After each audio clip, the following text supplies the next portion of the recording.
Welcome to Coach Rush. This is episode 13, and my guest for today is Jessica Weed from Claremont, Florida, licensed massage therapist, personal trainer, and neurokinetic therapy practitioner. Welcome, Jessica. Thank you for getting in touch. Hi, thank you. All right, Jessica, let's dive straight into it. So I want to talk about smashthatlens. And, obviously you're a personal trainer, but you are not just sticking to lifting weights. There's more behind what you do. So talk to us about what smashthatlens is and how it was created.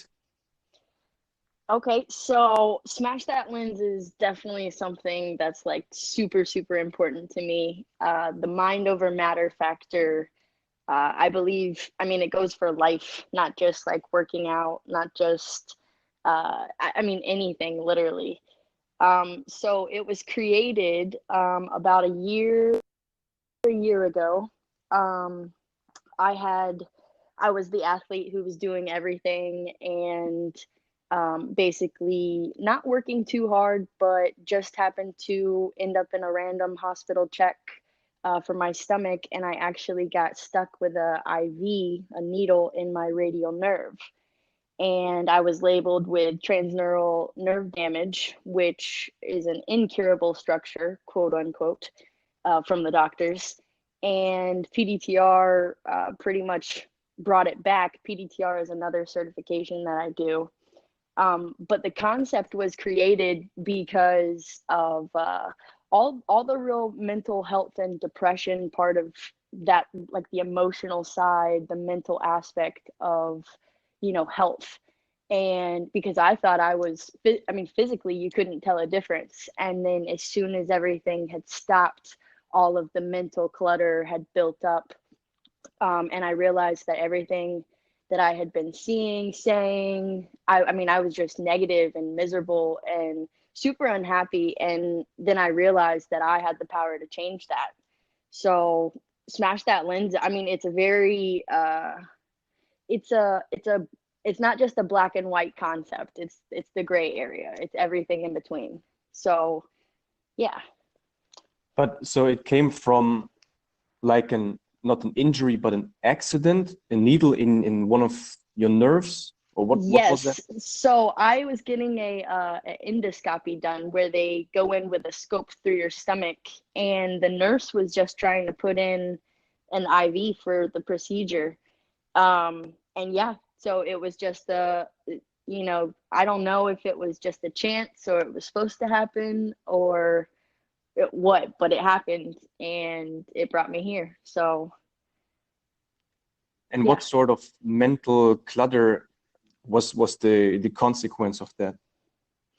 I just got, insanely depressed. I didn't want to do anything. I kind of thought my life was over. I like had so many certifications, was the athlete working hard, worked for everything. And then basically it was like a carpet that had been pulled out from underneath me. The needle puncture was not my fault. The nurse had made a mess up, and it just basically, it's like taking a doctor's hands or a surgeon's hands, if you will. And so being crippled physically made me really, step up my mental game. I see. Yeah, that's understandable. And the next step was to smash your own lens then, or? Yes, no, that's actually the main thing, is smashing my own lenses. I created this. It's all about me seeing different, and it's not just me, like all about me. It's that you can do it too. I want to teach other people that they have the power to do this, and they can overcome these things no matter what it is. So before you structure this and make this a whole thing that you would teach other people, you made that first experience, the first-hand experience by yourself. Yes. And then you took it further, right? Right, correct. So what are we exactly talking about here? Because, I mean, I initially was attracted to the concept of smash that lens because I've used this metaphor as well in the past of having a contact lens that is formed by your experiences and your attitude and everything you've experienced in your life, and it's highly subjective, and it's the filter you perceive the world, so to speak. This is Right.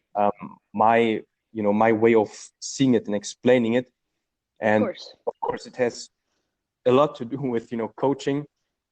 You have to see the lens of a person and how the person is maybe stuck in their own world or whatever, but how do you go about this?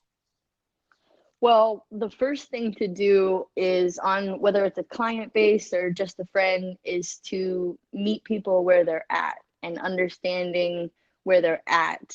Because, I mean, usually our first response is to always say, I know, or I understand. And I don't think that's true understanding. I think it's more mentally just listening and let that person explain exactly how they feel, and you doing the best that you can, opening up all doors, open minded, complete possibilities of solving whatever the problem is. Yeah, so that's the first step, to really not just listen on the surface. Is that what you were saying?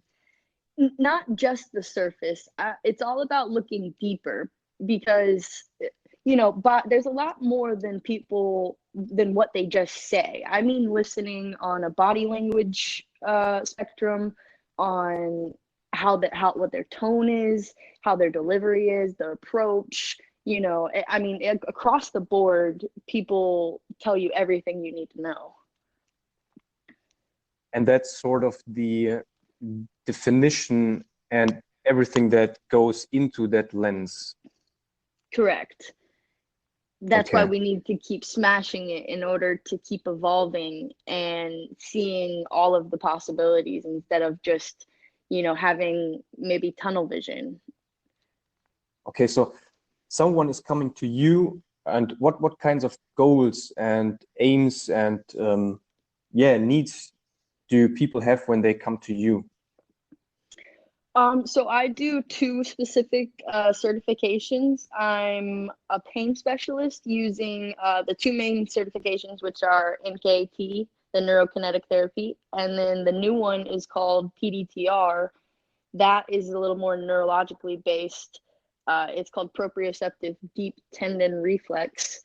And with that, it really opens up the spectrum for brain-based approach. We're dealing with everything from meridians to emotions to simple muscle functions, dealing with dysfunctional receptor patterns, muscle patterns. And that's really uh, where I kind of sit at for the most part. I mean, of course, clients will start opening up to you, the whole transference thing. But it's my job to keep them focused on what they want to do, because everybody knows their path. They just, sometimes people are just sitting on it and they need a little help to, see something differently in order to get going again. I mean, you mentioned, Jessica, that you're a neurokinetic therapy practitioner, and I saw one of your posts. I saw this image of you holding, I think, an arm of one of your clients, and you were doing some stuff there. Is that Yes. a technique you apply to do what? So what I do is basically manual muscle testing, and it's getting direct answers, information from the brain and the body in order to correctly find and treat dysfunctions. Such as? I mean, anything neurologically based. You could have a muscle compensation pattern, let's say like an ankle sprain, anywhere from scars to whiplash. I mean, I deal with the whole, all across the board with pain. Um, So on the one hand, you're listening to what your clients are saying, and what kinds of goals do they have? Is it like classical, typical, losing weight and getting more flexible, or is it more in-depth stuff as well?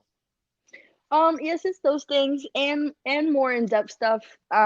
Usually people people come to me who have tried X, Y, and Z, and like foam rolling, or they've been trying all of the diets and they can't seem to lose any weight. And I'm kind of like a last resort, or last hope for people, and they're ready to try anything. So that's what is super cool about it, is it's not the mainstream way of fixing things.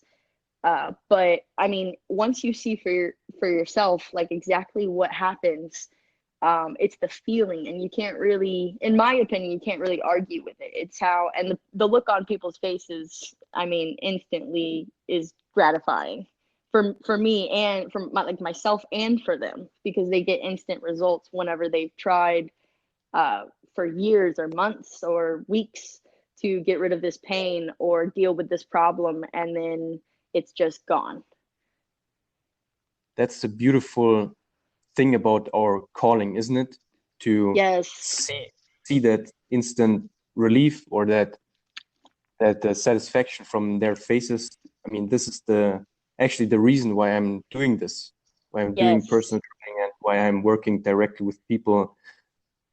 How do you see that? I actually love, that's my favorite part of the job, is that it's almost an instant belief system that you create for these people. And uh the belief factor is huge, because I mean, in my opinion, if you don't believe it, it's not going to happen. I'm definitely a visionary in that aspect, and I believe if you can see it, then you can make it happen. But sometimes, there's these roadblocks and obstacles and everything that gets in the way, certain thinking patterns, and it all comes to a halt.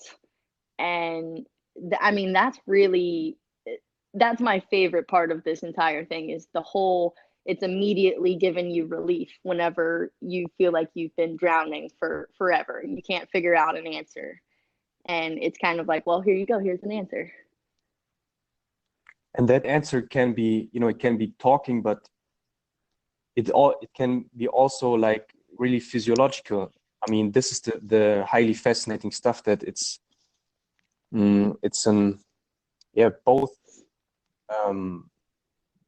both things, like the body and the mind is involved in this. And sometimes it's talking, but sometimes it's these sort of neurokinetic things that you are doing, and it's more like saved, or ingrained in the person's muscular system, or in the fascia. Yes. So that's a huge part of NKT and PDTR, because the law of facilitation, once so many repetitions are in there, that's the easiest stimulus. That's the path of least resistance. So they're likely to take that path versus a brand new path. And so NKT and PDTR basically rewire or wipe away those dysfunctional patterns that end up causing us pain or causing us bad body mechanics, those types of things. And how do you go about to smash that lens then? I mean, how do you create a new one? Do you overwrite it? I mean, it's really to just make the other, whatever their other vision is, how they see it, to make that obsolete and replace it with something that's better and bigger and more open. Because if we just see through these one pair of glasses, just or lens, the entire time, then I mean, we're going to miss out on a lot of stuff. Exactly. It's a tunnel vision, and you're talking about the blockages more, right? Right. To remove the blockages, to to release that, which is in order to create something new. Yes, which is what we have the power to do, and what we were sent here to do is create. Like, we're humans, and it, I, I don't think it's necessary for everyone to create, but I think that everyone's mind should be imaginative enough to create something. Like, we all have that power, but not everyone chooses to use it because maybe they have a belief system that, they don't have that power inside of them, or something amongst that. Yeah, in terms of a computer, you can think of it as programming, of course, and you just try to overwrite that program with a new program. And the fascinating thing is, I mean, the question, what is behind the lens? Because the lens is a beautiful metaphor, I think, for you gotta have some interaction with the outer world. You're building up that lens like a Yes. filter, but what is actually behind that lens? I mean, completely unadulterated is probably the word, or completely natural. What is behind that lens? Well, I think it's different for everybody. I think that, like you said earlier, what happens to us over time, everybody's brain is different. How you compensate versus how I compensate from how the next guy compensates is going to be completely different. And that's what's cool is just like, I like to tie PDTR into Smash That Lens, because I can work on 10 shoulders, and the normal basis of physical therapy says to do the one size fits all. And in my work, it could be 10 different shoulders, and each one of them is a different type of work that I have to do with it. And once we clear that pattern, then it's gone. And so I don't technically believe in the one size fits all, but there's a broad spectrum of like what it could be. That's why I think everything has its place. Massage has its place. Physical therapy has its place. And I truly think PDTR has its place because it's such a new, amazing approach, like, and it's brain based. And in my opinion, working with the brain is is what's making the difference, because not everybody's body is the same. And again, how you're going to compensate is different from me, but I truthfully think that it's different for everyone, and everybody's struggles is different. But we have to, smash that lens and look outside of ourselves and see, and maybe have a helping hand with for somebody else. Could you explain once again what PDTR stands for? Yes, it's proprioceptive deep tendon reflex. Okay. So it's just it's again, it's a brain-based approach through manual muscle testing, dealing with neurology, where we create, assess, and clear dysfunctions. Um, you have like 18 different receptors in your body slash brain. You have 5 different pathways. And this is how we basically, I mean, our brains are amazing. This is how we compensate. And we're always compensating. And sometimes those receptors get exhausted. And once they get exhausted, you could think of it as like a substitute in like a game, like a basketball game. Somebody gets hurt, a substitute player gets sent in, and then he works until he gets tired, and so forth. And we all create these compensation patterns. And that's so neurologically, we're resetting the brain, so to speak. Cool. And what are these 5 pathways you were talking about? The pathways so there's they're called specific pathways. Some of them are, so there's the mesencephalic pathway, which is thinking about like all of the pain and suffering, which I like to call the athlete pathway. Um, there's visual, there's audio, uh, there's the pain pathway, and well, I'm sorry, there's 2 different pain pathways, but um, they're called sphenothalamic neo patterns and sphenothalamic paleo patterns. So it's definitely brain based, and how everything is desiccating at certain parts of the brain, going up the spine, dealing with all of, the intricate parts of the brain, spinal cord, the pons, everything. It's great that you dive into that topic of the brain, because I think you've done tremendous work with that. I mean, also the visual representation and the graphics on your Instagram on smashthatlens are beautifully done, I think. So let's dive Thank into you. that. Yeah, you're welcome. Of course, So of course. we have the neocortex, the limbic system, the reptilian brain, and this is like the how was the term? I forgot, something with tri. So the three The parts. triune brain, yes. Yes, exactly. And part of the limbic system is the amygdala, hypothalamus, hippocampus. I mean, at some point we all learned about this, but can you put it in relation again? I mean, the limbic system is crucial in terms of emotions, right? Correct. Yeah, Go ahead. yeah, Sorry. go ahead.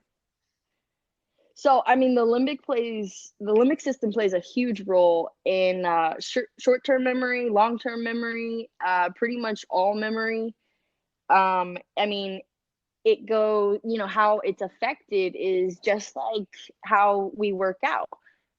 So those patterns in the brain, emotional patterns, mental patterns, spiritual patterns, whatever, what have you, it's all going in. And if you keep having these thoughts, then, if you keep thinking, why am I doing this? Why am I doing this? Then you're going to create a whole bunch of anxiety, or why is this happening to me, instead of, delving and diving deeper and figuring it out. Um, but yeah, the limbic system pretty much rules all. Emotions rule all in the nervous system where I work mainly. So And what specifically does the amygdala, for example, do? so the primary role in that is decision making, processing the memory, basically like choosing the correct emotional response. Um, so basically, once it's gone, once you've had a traumatic experience, you're going to feel certain emotions, and therefore everything is going to be heightened.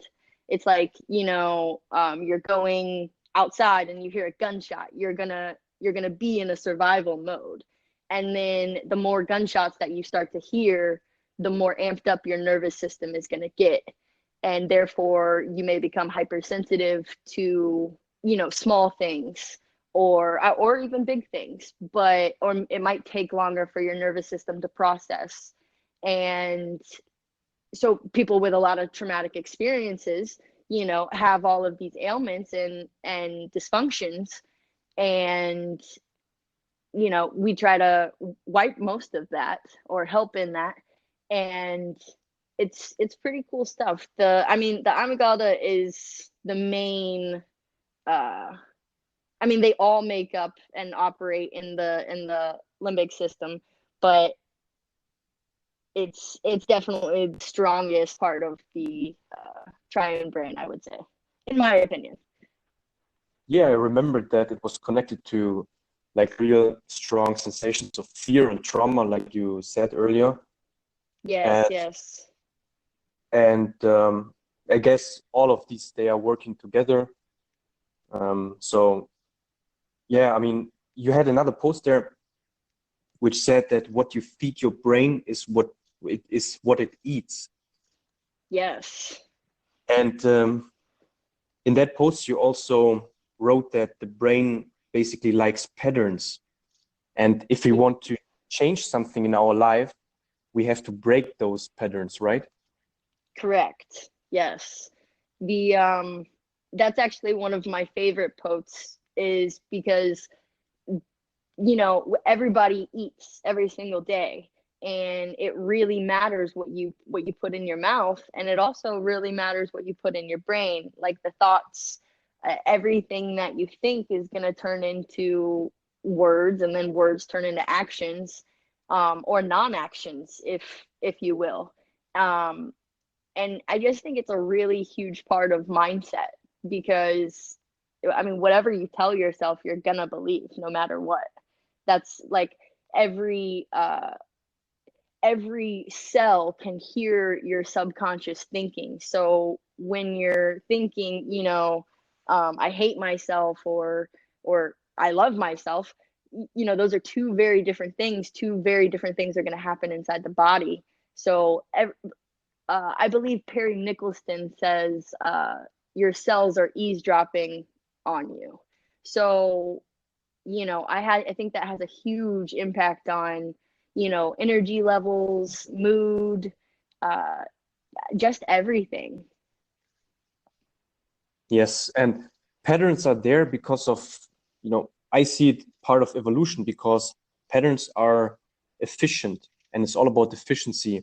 When you have patterns, you have something that is known to you, but when you want to change something, you have to see them first and then consciously decide to make that shift to other patterns, to other ways of going about things. And for example, I Yes. I created a new online product, which is the rush routine. It's just basically a simple morning routine, but the simple things are the hardest to do in life. And this is the reason why so many people, they have New Year's resolutions and whatnot, but they cannot stick with it because the pattern is missing there. They are not doing it oftentimes enough. The reps are missing. And Yes. so we have this situation here that on the one hand, you gotta have some patterns and routines, but on the other hand, human beings need some variation, and from time to time you need to break that, smash that lens, and Yes. move over to something different, because otherwise you become stagnant. Correct. Yes. No, I think it's completely crucial, because a big part of PDTR is, once those patterns are wiped, right? The dysfunctional pattern. Um, I give people homework, and it's very important that they move and replace it with something else, or else they're just going to fall back into old habits, and because there's more repetition there than there is in the new one. Um, it's like if you drive the highway every single day, and then you have to all of a sudden the highway's closed one day, you don't know how to get to work, you've got to take a new route, and then the next day, let's say the highway's open and the road's open, and you have to consciously choose to maybe take the road instead of the highway, because the highway's cluttered, or the highway has traffic, or has something that you don't want to deal with. um, but I think all those things have consequences, whatever patterns you have. The brain only learns in patterns. It doesn't know anything different than that. So we're creatures of habit, but I think that we're also, like you said, creatures of variation. I think we need that. I'm a firm believer in everything in moderation, including moderation. What do you mean by moderation? I mean everything, just across the board, like try everything versus just pick the one thing that works for you. Um, I think things work for different people all of the time, and that's why we're all so different. Again, that goes back to the belief system, though. What you think is going to work, or what works, right? If you have always fallen down, and whenever you get hurt, you put an ice pack on it, then that's what you're going to do most likely the next time you get hurt. And I think that goes to say for other things, on mind patterns, on traumatic situation, on processing things, on regular daily life, what your habits, whatever you do, including working out. So people get stagnant in the gym, and people do the same gym workout, and then they either don't like the results, or want to change it up, and can't stick with something. Again, New Year's resolutions, then it all comes falling down. And I think it's I think it's truly the foundation that needs to be built. People like to skip steps, and I think the foundation is the most important part. Definitely, definitely. If you have a strong basis, then it's like, yeah, why we are somewhat conditioned to think that we need to skip it, or there's a shortcut, or it could be easier, faster, you know. Right. But what we sort of mislearned or we forgot about is that foundational work, that basis, especially with our generation, I feel. And I really, really like your example of the highway. I wanted Right. to ask you more specific about what are pragmatic approaches in people's daily lives to get that change initiated, to get that change going, to initiate a new pattern. Because I love talking about this topic, and what I'm giving out as advice for my clients, the people I work with, is emulate the change you want to see in your own personal world by doing small things. For example, change your sleeping position, just 180 degrees, turn it around, or brush your teeth standing on one leg, or take, like you said, Right. another route on, not the highway, but another road, Just whatever. something different. Yeah. Yeah. Do you have more to add on that? I can, yeah. Basically, I just think that doing, doing anything different, becoming conscious, I think is the biggest thing. I think a lot of us, let's say, put ourselves on autopilot because of routine, as in like work and got to go to the gym and then got to feed the kids or whatever. And I think that they get stuck in doing that, like a hamster wheel. And I just think that, sometimes running backwards or doing absolutely anything other than what's normal to you is the best way to start, start changing your life. Because once you think, oh, well, maybe I'll do something different, that's the brand new thought right there. That's growth. Because turning on your thinking brain and thinking for yourself is one of the best things that you can do for yourself, and not just, being a part of the herd that continues to get on the highway every single day. And it's just daring to be different, whether different is, brushing your teeth with your left hand or your right hand, or like you said, standing on one foot and, wiggling your toes with the other foot. Just seeing what you can do, and pushing yourself to the next, level, and just constantly evolving versus choosing to stay comfortable. Because your comfort zone, in my opinion, as the famous quote, your comfort zone will kill you. I was about to say that, to quote that from your website, your comfort zone will Yes. kill you, but it's I see it exactly like you, and I feel that anytime you want to initiate true change, you have to live it on multiple, like, planes, Levels. levels, Yes. exactly. So starting with small things, and my goal is always to make it so tangible, to break it down so simply that it is doable for people. They might not understand it, but they can do it. And what also has to be said there is always, it will feel strange and probably not good, right? Right. Yeah, you're gonna hate it. It's gonna be Yeah. terrible taking the road. But there it's all, again, I say that, but you get to choose how you feel every single day. So you don't have to hate it. It doesn't have to be dramatic. It doesn't have to be terrible. It could be the greatest experience you've ever, had. You just have to decide that. You get to choose. Everybody gets to choose. Yes. And But how many times? Please go ahead. oh, I was just gonna say, I definitely agree with you. It has to be like, you have to believe it on, not just like in your head. You have to do little tiny actions to make things happen, and visualize and actually see it. And I mean, the rest will just manifest. Literally, it just happens after that. Once you believe it and know it, and it's true to you, then at that point, I feel like nothing can stop it.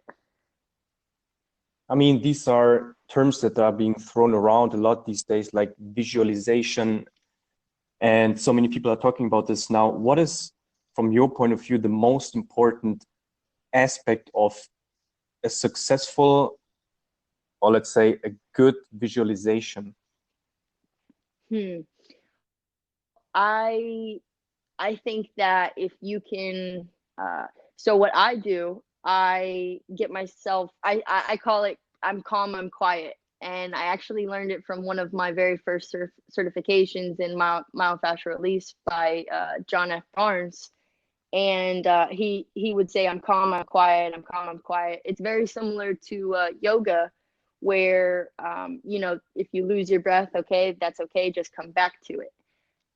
It's a little more stern than that. It's when it's being able to turn on your thinking brain in a non-thinking situation, and being able to choose, or being able to realize and see objectively, and then make a change on, like, and Hold on, execute. okay, hold on, because I want to really repeat what you said. You said choose to think in a non-thinking situation. Yes. Okay, how is that done, and what part of the brain is working in that moment? That would be your neocortex that would be working, and choosing, let's say, I don't know, it could be doing the dishes. Let's say you could be putting the dishes away differently, or let's say you add some music in, or I mean, it just anything out of your norm, whatever the norm is to you, just making it a little more intricate, a little more in depth, actually caring, and not just going about it, like you're miserable, because it doesn't have to be that way. Yeah, I think it makes sense. And what is also important in that process is to trigger the emotions, to let's say, undermine it and emphasize and accentuate your visualization with the corresponding emotion, because then, from my point of view, it becomes really powerful. Yes, yes, and on a basis from words, uh tagging emotions with words, and then you get your actions.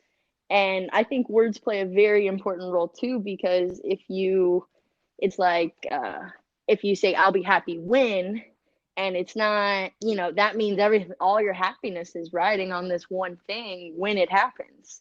But instead of, like, one day, it's day one, it's here, it's right now, and you get to choose it. It's going to be new, and because that's growth, and growth is new, and it's going to be uncomfortable, and but that's the only way to experience everything, is to be uncomfortable. Isn't it like telling the brain what the reality is by doing the visualization? Because apparently the brain cannot make that difference between something that is just in your head as an imagination and something that is really apparently in the physical world.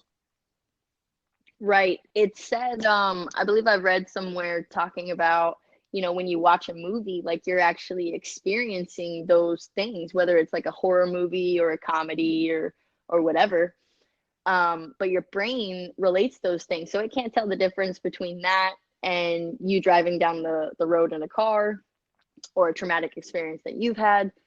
And so that's what's crazy, is the brain remembers that. And that's how we get thrown into the patterns, or re-stemmed by a pattern, and then it, eats us alive or swallows us whole, whatever you want to call it. But that's where we have all of our power, is in that moment. Like, that's what it was, and you get to choose what it can be, just by changing your mindset on how you view that experience, or what you believe. I think it truthfully all comes down to what you believe. Interesting. Do you do international coaching as well? I do some online coaching, yes. Okay. Now, what would you say to someone who is not in the position or maybe just really far away and he or she wants to smash their lens on their own?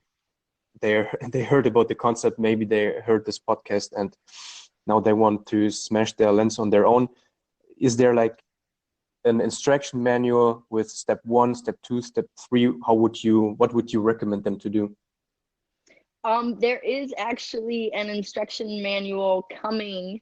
I am actually currently working on it. But the if I was just to say anything, I would say study yourself, because once you understand that you can choose your words, that they become actions after that, and then once you understand your actions, then you can start to understand your habits. And once you study those, that initially builds like your character. And I think your character has a lot to do with like your destiny and your life and what you choose to do. And I think once you've studied that for so long, well, not so long, but once you look at that objectively and actually understand it objectively, smash that lens and look at it through, a different way. I think that's the biggest thing. It's not, because it's not just black and white. No matter what anybody says, there's tons of gray area. And I think that's where we should live. That's where everyone should live to expand and evolve. Interesting, because we are always creating the lens. It's like every single day we are adding something to it. And how Yes. I interpreted what you said is like you become very conscious of that building process because it happens all the time. It starts with the smallest unit, which is your thoughts, and it ends with the character, like you said, and all the Yes. steps in between. So cool. That's a cool answer. Thanks for that. And Thank you. my, Yes. let's say, a very interesting question as well is, how many times do we have to smash our lens during our lifetime? What would you say? Oh goodness. Every day, probably. No, but truthfully, I mean, I'll say personally, I've probably, been talking with my friends, and I'm like, oh my gosh, this is a lens. I have to smash this. Like, and it's kind of become like a thing that we say. And it's just really cool because, I mean, every single day there's an opportunity to, and not just every single day, almost every moment of the day. I mean, depending on what you do, uh, you have every chance in the world to change anything. I mean, this is highly interesting. Are you familiar with the whole concept of flow, being in flow? I have not heard of flow, but I've done some reading about consciousness and levels and that sort of thing. I What? mean, we can break it down pretty simply because everybody knows the expression being in a flow. And you could say every time there's something in yourself that you feel is unresolved or needs to be dealt with and prohibiting you from feeling that flow, you have to smash your lens. Yes, I love it. Yes. No, you really do. Because that's how you're gonna propel forward. That's how you're gonna grow. Yeah, yeah. Cool. Okay, all right. Thank you so much, Jessica. That was, I think we really covered a lot in a good time Yes. here, 45 minutes. So people can check out smashthatlens.com for getting a first impression of what you do, what you offer, and what you give to the world. Do you have anything more to add? You want to add? Uh, yes, yes, no, thank you for that. All I want to add is that if you can change your perception of the world, absolutely everything changes. And I think that might actually be the answer to it, is you have to change it how you look at the world before you can actually make the choice to change your thoughts, and then, you know, everything that follows that. So I think it's introception and a little bit of perception. All right. But yes, no, it was amazing. Thank you. I think we covered a lot too. Cool stuff. So you can contact Jessica via smashthatlens.com, smashthatlens on Instagram as well, or jraw on Instagram. And thank you so much for that amazing, cool interview. Lots of stuff we covered. We learned a lot. Yes, And thank have you. a great time, Jessica. Thank you so much. You have a wonderful time too, Marcus. It was awesome. I Thanks. appreciate it. Bye-bye. Bye.